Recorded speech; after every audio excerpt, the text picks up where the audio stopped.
hadduu caytamo iyo hadduu san caytaminba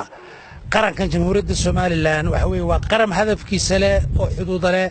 oo aanay ninna uga gabbanayn in ay hubiyaan inay xuduudahooda kantarooli karaan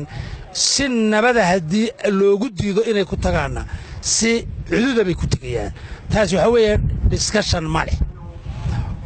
qodobka labaadaan leeyahay dadka waxaa loo sheegaa isir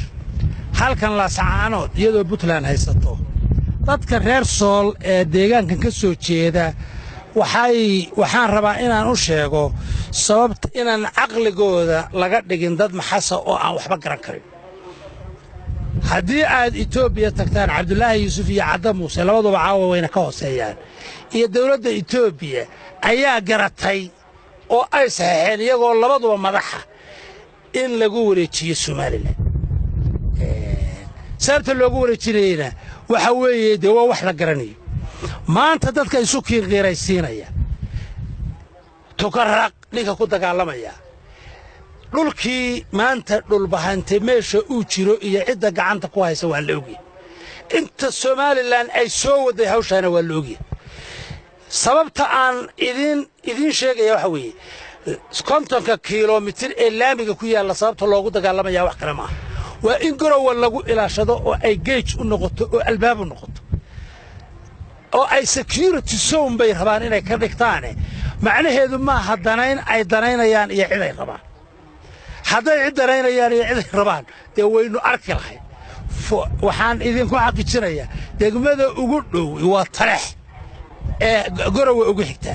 ee markaan ardayga ahaa ee aan xamar ka imaado garowa iyo Taleex isku mid bay ahaayeen xagga awood dhowr xafiis oo heer gobol ayay dhisme ahaan dhaantay dhowr xafiis oo heer gobol ayay dhaantay maantana waa caalamku waa ogyahay sida ay u kala duwan yihiin waxaa ka cad marka aad labadaas sawir isu qaadato meel aan cidi wax wada lahayn ee cid gaar ah wax leedahay 50 kiiloomitir ee laamiga sababta loogu dagaalamayo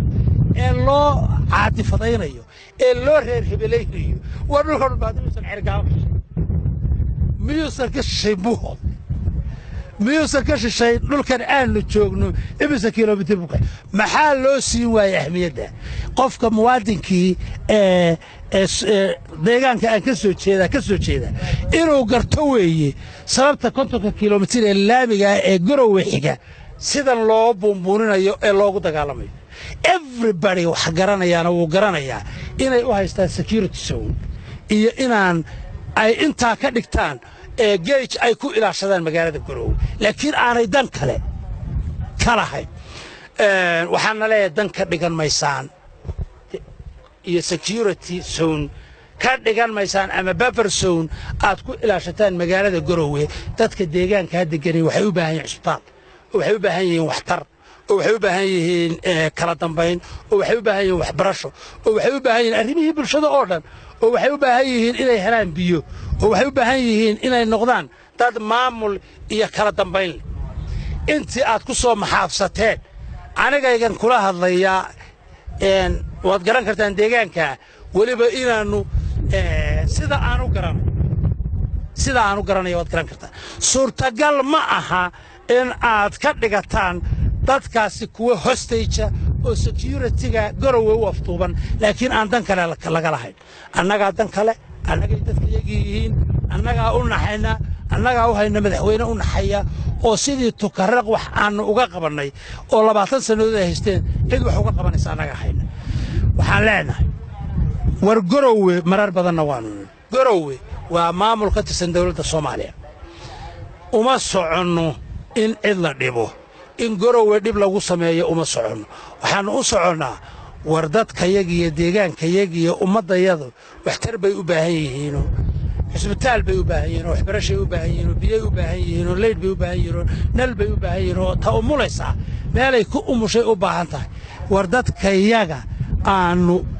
baanu u soconnaa inaanu waxtaree cid aanu dib ula soconnaa ma jirto haddii dadkayaga naloo diido inaanu ama ciidan laga sokaysiiyana war ciidan waanu leenahay kii jawaabta idin siiyey baanu leenahay ninacay tamaana xigmad uu ku xigmad uu bilaadanka ku soo kordhinayaa ma jirto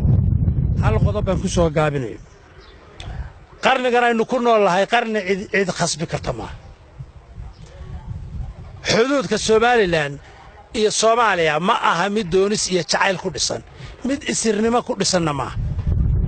waxaad ogtihiin dhulbahante aynu maanta joogno in xuduudka Itoobiya uu maro dad badan oo Soomaaliland ah Itoobiya ayaa bartanka ku dhufatay oo waxay ka tirsan yihiin kilanka shanaad ka kilanka ka Soomaaliya lama weydiin ee xuduudka waa la gooyay ka RFD jooga cidima weydiin ka Soomaaliland xuduudkeedana cid la weydiinaya ma jirto ee waa sidii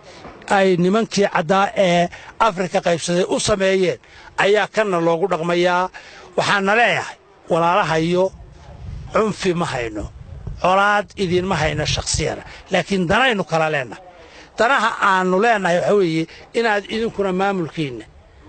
aamintaan annagana maamulkayaga iyo danahayaga aanu maamulano laakiin in askarinimo iyo hawlo kale iyo qori weynu haddii ciidan aniga ka tirsanaa haddii nin ciidan xoog ku haysanaya dal ciidankii xoogga dalka Soomaaliyeed ee aan anigu ka tirsanaa yaa ummadda Soomaaliyeed xoog ku hayn lahaa ummadda fikir iyo waxdalahasho iyo talo midaysan ayaa lagu maamuli karaa iyo waxtar iyo walaalnimo laakiin goori baan cid ku haysanayaa shaqayn mayso dadkan weerar ma shaqaynayso haddii cid ku haysanayso kaan anigu ka tirsanaa ee ciidankii xoogga dalka Soomaaliyeed la oran jiray ee mararka la faaninayo la oran jiray waa ciidanka Afrika ciidanka koowaad ama ka labaad ee ugu xoog weyn yaa cid xoog ku hayn lahaa